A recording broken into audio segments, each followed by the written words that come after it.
Hey everybody, welcome back to my channel. Okay, so today we're going to be talking about how to achieve a healthy scalp, because healthy hair is only healthy if your scalp is healthy. So now a lot of people have asked me, like I have dandruff or my hair is super dry, what can I do? And so I have some notes here that I kind of wanted to, point out and just make you aware of some tips and tricks on how to keep your scalp healthy, so that the hair that grows out of your scalp is also healthy. So for one, you want to always, not always, but you want to make sure you just do a survey of your scalp. When I make survey of your scalp, I mean literally just like check your scalp, like go through your hair and kind of just look at your scalp, see, if there's any problematic areas, what those areas are, so that you can know, feel around in there, take a mirror or, like another mirror and look at the back of your hair. But you want to just, check your scalp and see, is there any damage? Is there any, dry spots or dry patches? Do I have a lot of dandruff? Is there certain spots on my head that typically get dry? And what those look like? Is it psoriasis? Is it just dry scalp? Is it dermatitis? Is it eczema? Is it just dirt and grime from the product I use, products that you use, or buildup or things like that? Is it uncontrollable sebum? What? You want to know what you're dealing with before you start thinking about how to treat it and all that good stuff. So number one is to look at your scalp and just see, how it feels, how it looks. Does it look healthy? Does it look clean? All those things, to eliminate any, big problems or anything like that before you have to go to actual like dermatologists so that they can kind of look at your scalp. The next thing is going to be having a good routine regarding how you shampoo your hair or how you cleanse your hair. A lot of people think like, oh, my hair is so dry. But they're not really shampooing their hair either. So I would suggest that you shampoo your hair once a week with like a hydrating shampoo. Okay. You have to start looking at the bottles of shampoo and what the bottle says. The label says that the shampoo is going to do for your hair before you purchase it. Don't just purchase things because the bottle is pretty. Don't purchase things because the label is nice. Don't purchase things because your homegirl uses it. Really look at what the label is saying, what that product is supposed to do, and then look at the ingredients to see, does this align with what I'm trying to do for my hair? So always, if you have dry scalp, look for shampoos that say that they're hydrating or moisturizing shampoos and conditioners. Don't just look for a conditioner that's hydrating and then have a shampoo that's extremely stripping your hair, because it's a clarifying shampoo and it strips everything out. So you want to make sure that you find the products that make sense for what you need. Okay, so getting a routine, shampooing your hair once a week with a hydrating shampoo is going to help you. Co-washing your hair a second time in that week is going to help maintain that your hair is not getting any buildup from products you have, but it's not stripping all the moisture out of your hair by shampooing it twice in a week. You only want to shampoo once and then, co-wash your hair another time. That gives yourself time to stimulate your scalp and cleanse it without it being drying, because a co-wash is going to condition and cleanse your hair. Okay, so you want to have a routine on how to clean your hair. All right, so that's, tip number 2. Tip number 3 is, if you do have really dry scalp and if you do have like dandruff or lots of flakiness, you want to make sure that you're using something, an oil or something that helps with that. One thing that you can add into your shampoo routine is apple cider vinegar. Apple cider vinegar is going to help balance your pH on your scalp. It's going to help with dandruff. It's going to help with all kinds of other things. But as far as your scalp is concerned, it's going to help cleanse that, cleanse it so that it doesn't, get your pH is not out of whack and then causing lots of problems. So if I were you, I would, spray your hair with apple cider vinegar, spray your scalp with apple cider vinegar, so that it helps to kind of reduce the probability of you getting buildup from products that you use throughout the week and whatever else. Another thing you can do is, if your scalp is extremely dry and you want to do really like a deep scrub, is to mix baking soda into your shampoo. And what I do is I have a little like storage container of baking soda, and I just keep it in my shower so that I can use it on my body when I shower. And if I just feel like my scalp is like really needing some extra TLC, then I will mix my baking soda into my shampoo when I shampoo my hair, and I only focus that wash on my scalp. Okay. So you can do things that are natural, that's cheap, to exfoliate your scalp.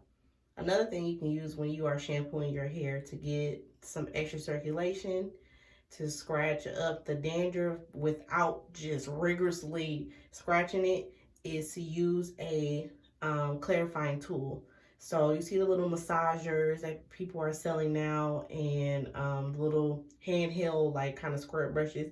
You can use that to kind of just circulate your hair when you're shampooing if you have a lot of like itchiness. One essential oil that you can try to grab that's really good for dry scalp and dandruff is tea tree oil. Real tea tree oil, not that stuff that you get out the beauty supply store, not the hood beauty supply store tea tree oil. That's not pure tea tree oil. Real tea tree oil stink. The stuff in the beauty supply store be smelling good. So that's a sidebar on a tip, so you know that that's not real 100% organic tea tree oil. Tea tree oil is a really good helper when it comes to dandruff, flakes, dry scalp. If your hair is really itchy, put that on there and it'll help. I would suggest using that and then massaging your scalp with your fingertips. Fingertips, not fingernails. Okay, so that's another thing that you can use to help if you have really, really dry scalp. Let me look at some other things that I have written down here. Another thing that is a natural product you can use is aloe vera. So if you go to the grocery store and you buy aloe vera plant, okay, the aloe vera leaf, you slice that open. When you slice that open, the little jelly stuff on the inside, you can use that to put on your scalp. It's going to condition it. It's going to moisturize it. It's going to cleanse it. If you have eczema or anything like that, that can be used to treat it. Dermatitis, psoriasis, any of that. Just regular old dry scalp, whatever. It's going to help treat your scalp on the most natural, basic way. And that's something that I don't think, unless you have an allergy to it, it can do nothing but help it. So aloe vera gel is perfect for people who have dry scalp, or problematic scalps or itchy scalps and dry and all that kind of thing. Another thing you need to make sure that you're doing is drinking water and having a balanced diet. So you want to have a lot of omega-3s in your diet. If you don't have a lot of fatty acids in your diet naturally, then you need to try to get a supplement. However, you want to try to make sure that you're drinking water, because water is going to nourish the skin from the inside out. And if your skin is nourished, including your scalp, then it should start showing you a difference in how it starts to change and look and feel, which is going to help your hair feel good because you're nurturing your body with water. You can also use that aloe vera leaf, the inside, the jelly part, and blend that up and put it in smoothies, whatever. Eat it however you want to do to nourish yourself from the inside out as well.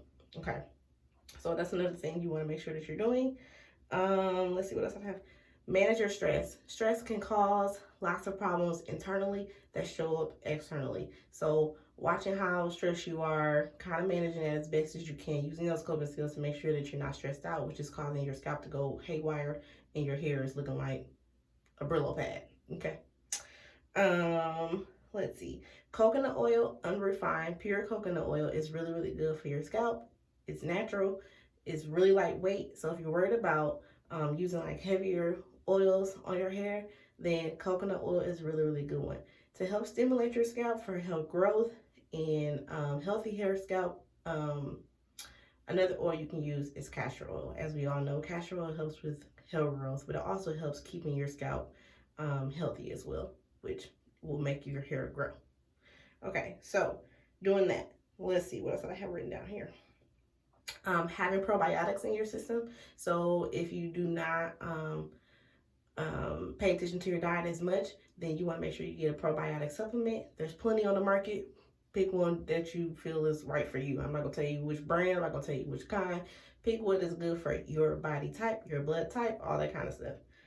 Your budget, whatever. You know, pick whatever one that you feel like you like. What else I have here? I think I touched on everything else, but you just want to make sure that you are being gentle with your scalp, not being really like rough, you know, even when you're shampooing your hair, not being really rough with your hair.